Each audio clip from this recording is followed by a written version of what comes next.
Hey folks, welcome to another DVRT blog.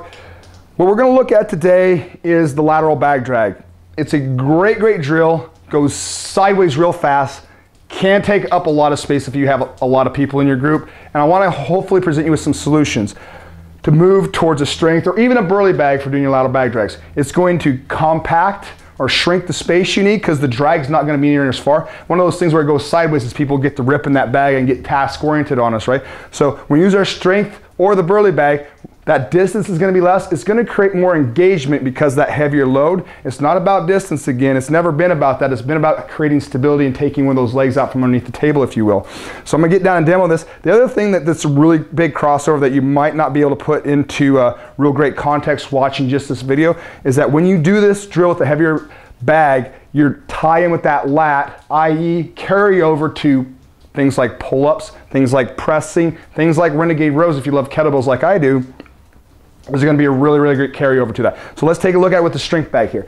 This strength bag doesn't have to hardly move off. We're going to be set up, nice push-up position, wrist under shoulders, nice wide foot stance. I'm going to slide off a little bit. Hopefully I don't go off camera. Tighten up, and then I'm just going to drag a little bit. This is not a super heavy bag, but it's much heavier than most people use for doing lateral bag drag. And then I can just move over. We often do this with my folks just for a timed manner and just doing little slides. So maybe a simple thing, something as simple as a 2-minute block of time where people stay in that push-up position. If you like the crawling piece where people are put on that time under tension crawling, might be a really good place to go with this.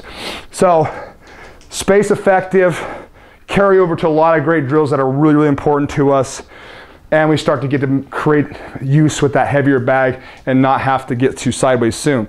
So let's slide that off to the side. How might we still progress the model, moving to more of a vertical pulling, if you will? You'll see it here in a second, and the X pattern. So we go back to our smaller bag, because that's often how things work in DVRT. When we progress the pattern, we go back and load. It's a give and a take. It's always a give and a take. It can't be heavy load and a crazy pattern.